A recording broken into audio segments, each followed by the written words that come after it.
Hello. Hmm. Hi, my name's Jeff. You may have heard of me from my work on the Jeff Show. When I was Jeffesus in the Jeff Easter Passion play. It's a different thing than you might have heard about. This is really dumb so far. So I was having trouble. I wanted to record this, but I'm going to have to restart Audacity. So bear with me just for a second. I got some delicious coffee. Here we go. Look at this. Hello. Hello. Hello. Yeah. Oh, shoobity doo ba boo ba boo.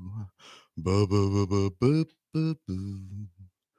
Do do do do do do.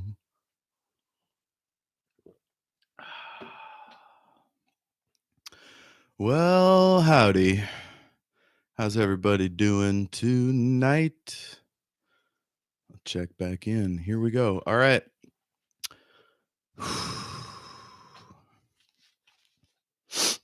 Did you guys hear an echo?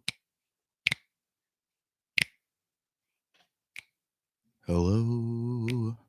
Maybe I'll turn my own headphones down. I think there's some bounce back. How about now? How about now? How about now? I'm not sure. How about now? Shoobity doo bop ba da boop. Ba da da bop ba bum. Here we go now.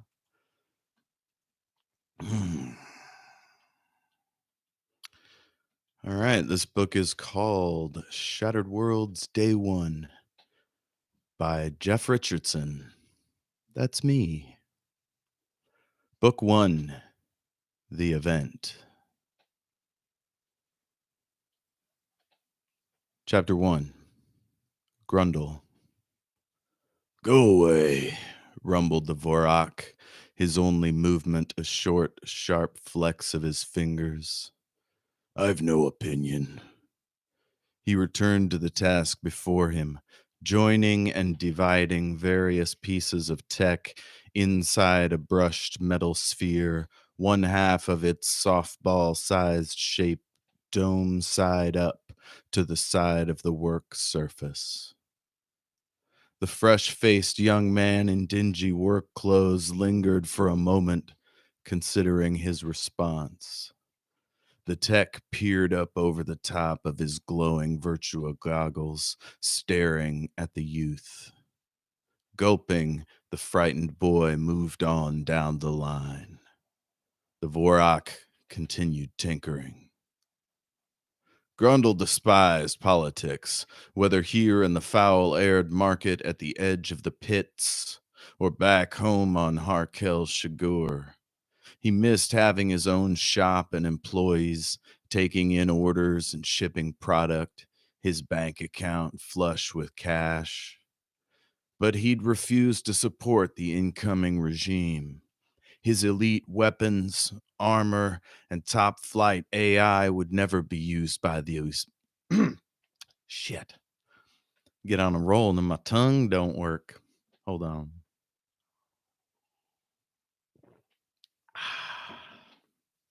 Oh, that's some horrible ASMR there. But he'd refused to support the incoming regime. His elite weapons, armor, and top flight AI would never be used by those people. So now he was here, repairing junk in a shitty flea market and missing the endless violet skies of his home planet, wishing something, anything, would happen. Fuck, I love this book. Okay, moving on. For people listening to the podcast, everything is awesome. Uh, right now I don't have a co-host, so I'm doing a lot of reading of this book on my show, but the writing process is a big part of the show.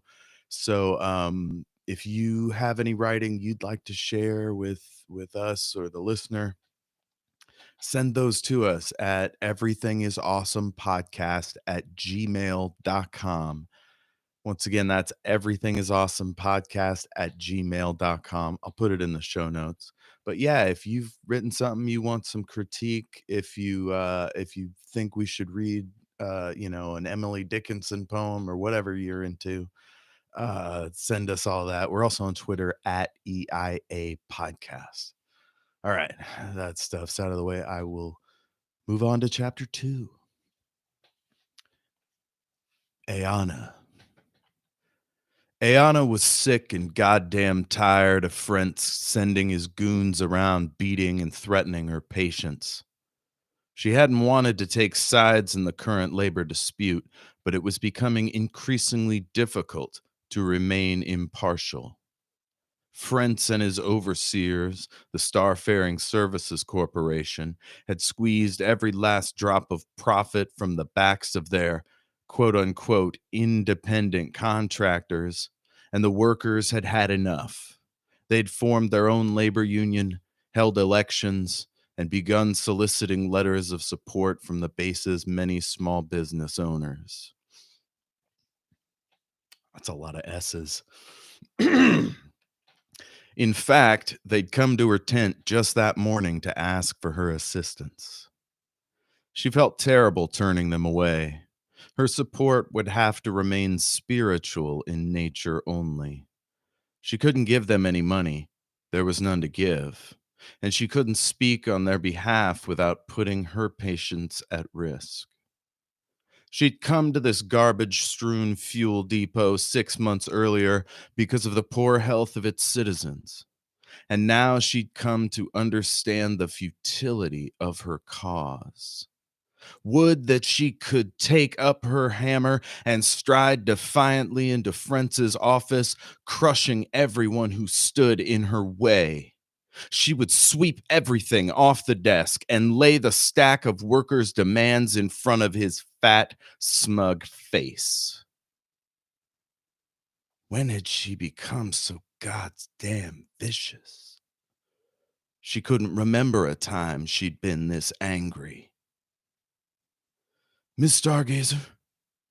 Oh shit, I gotta change that. I must not have changed this particular part. When had she become so God's damned vicious?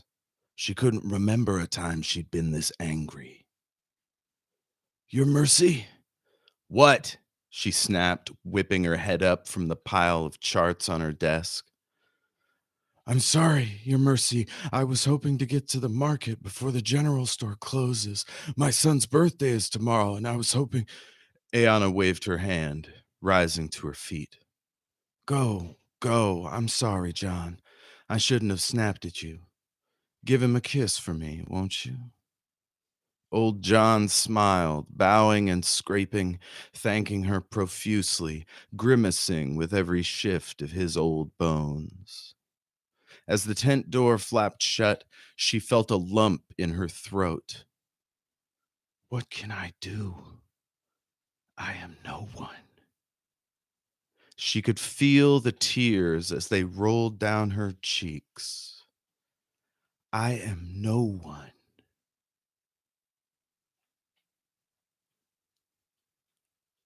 Love her, Ayana.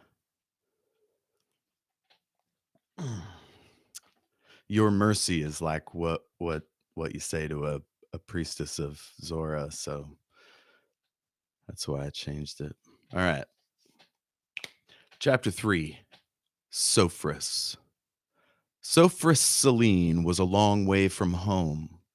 He was certain that he was the first member of his line to leave Sunalotria in generations. Trained as a physician, he'd set aside the profession to serve the tree lords of Geff as an apprentice researcher. His supervisor, Eden Malawi, believed him to have a unique potential. Thus began his career as a returner. And now he was here. Antares Base 1 was an extremely depressed station. Inequality between classes was severe. In the 27 years since the collapse, the income ratio be- the income ratio between the richest citizen and the poorest worker had jumped to a highly unsustainable 700 to 1.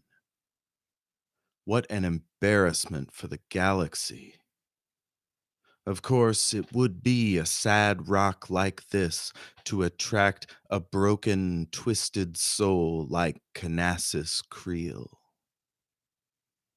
Sophris had tracked his quarry halfway across the galaxy, and he was closer now than he'd ever been. Every available scrap of intelligence pointed to a single target, a labor leader agitating for higher wages and safety precautions here on Antares. Sophris feared the leader would die before he could intervene, a fear that caused him intense emotional pain.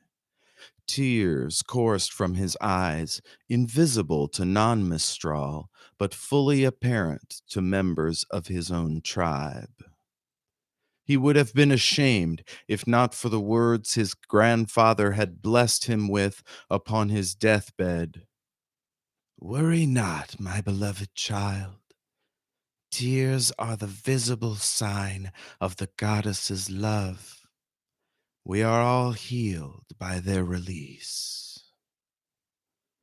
O grandfather, lend me strength that I may prevent this monster's destruction. No voice rang up from the void. Sophris rubbed his cold skin as the frigid wind rustled through the air vents.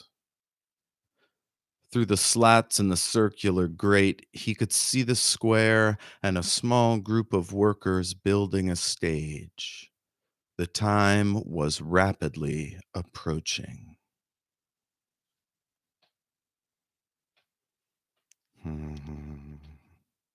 Sophris got powers, and apparently he's a crier. I wonder why. Because I wrote it. You know. I'll be right back.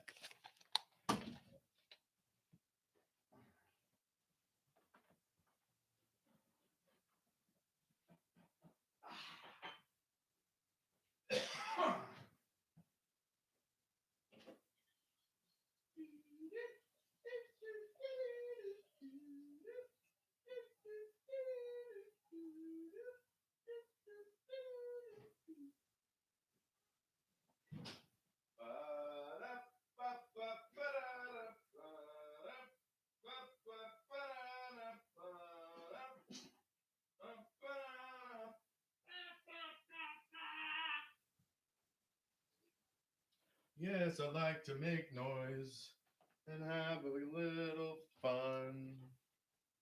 What a good time we're having. Are you having one? It's a good time. It's a good time. It's a good and silly time. All right. Oh, I decided to stop using that. Yeah. All right, I'm back. I'll probably do this one last chapter here and then come back and do another one of these.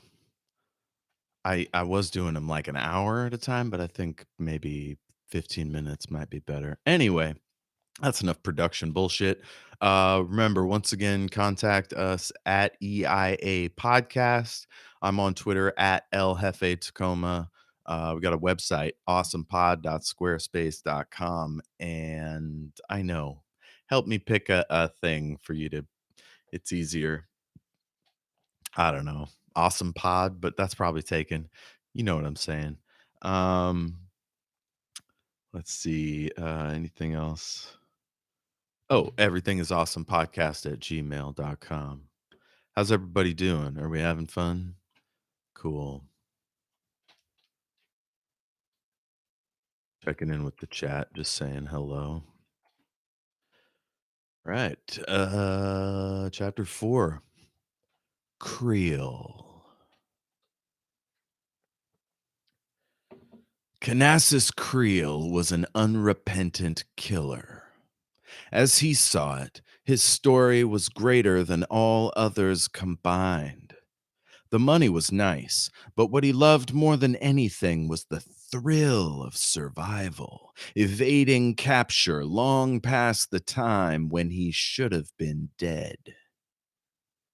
Sir, we've secured the location. Black Spirit is scheduled to speak at 10. Creel sucked in a slow breath of fetid asteroid air. Excellent. Inform your masters. We must be in position no later than a quarter hour prior to the speech. Creel stared into the essence of his compatriot. And Archer? The man stared, brow wet with sweat. Sir, betray me, and everyone you love will die. Painfully. The man gulped, then set his jaw tightly into place. Creel felt his fear, noticed the ripples of unease dance across his cheeks. To Creel, every human's inner life was like a child's drawing, colorful and stupid. Sir. Creel swept his fingers, sending the man away. He drew another breath, delighted by the knowledge of his latest crime, implanting a suggestion in the gangster's mind to murder all his loved ones.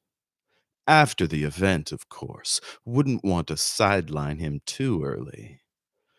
Oh, what fun he was having.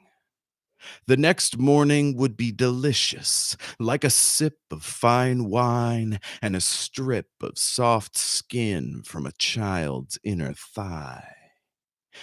Yes, cannibalism was cliche, but something about it was universally enjoyable.